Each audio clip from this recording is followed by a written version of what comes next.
Homophones same pronunciation but different spelling different meaning. அதாவது உச்சரிப்பு ஒரே மாதிரி இருக்கும், அதோட வார்த்தைகள் லெட்டர்ஸ் டிஃப்ரெண்டா இருக்கும், அதோட பொருள் வேறுபடும். அதுதான் ஹோமோஃபோன்ஸ். ஓகேங்களா? ஃபோன் அப்படின்னா சவுண்டு, ஹோமோனா ஒரே மாதிரியான உச்சரிப்பு கொண்டது. அதுதான் இன்னைக்கான டைட்டில், ஹோமோஃபோன். ஸோ அதுல இன்னைக்கு நான் எடுத்திருக்கிறது ஆர்ல ஸ்டார்ட் ஆகுற இம்பார்ட்டன்ட், அதுவும் கொஞ்சம் கன்ஃபியூசிங்கான ஹோமோஃபோன்ஸ் தான் எடுத்திருக்கேன். என்னென்ன வேர்ட்ஸ் பார்த்துலாங்களா?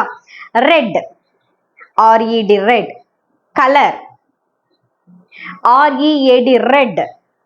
ரீடோட பாஸ்ட் டென்ஸ், நான் படிச்சேன் அப்படின்றத பாஸ்ட் டென்ஸ்ல, அதாவது நேத்து முடிஞ்ச ஒரு விஷயத்துக்கு சொல்றதுக்கு, ப்ரீவியஸா முடிஞ்ச ஒரு விஷயத்துக்கு சொல்றதுக்கு ரெட் அப்படின்னு தான் ப்ரொனன்ஸ் பண்ணணும்.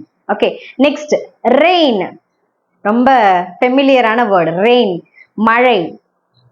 ரெயின், ஆட்சி, இஸ் மன்னர் கால ஆட்சி, இந்த ஆட்சி அப்படின்லாம் சொல்றோம் இல்லைங்களா? ஸோ ரெயின் அப்படின்னா ஆட்சி. ரோல், ROLE ரோல் அப்படின்னு சொன்னா உன்னோட பங்கு என்ன? What is your role in the movie? So நீ நடிக்கிற அந்த டிராமால வாட்ஸ் யுவர் ரோல்? ஸோ உங்களோட பங்கு என்ன அதுல அப்படின்னு கேட்கறது.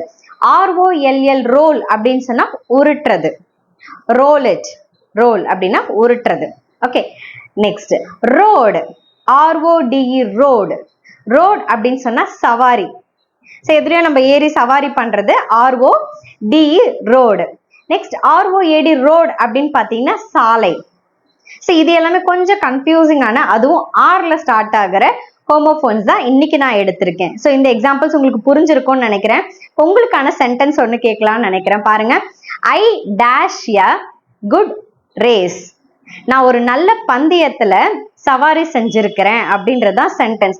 இங்க என்ன வேர்டு, என்ன ஹோமோஃபோன்? இப்ப நான் சொல்லி கொடுத்த இந்த ஹோமோஃபோன்ல ஏதாச்சும் ஒரு வேர்ட் தான் இங்க சூட் ஆகும். அது என்ன வார்த்தை அப்படின்றத கமெண்ட் பண்ணுங்க.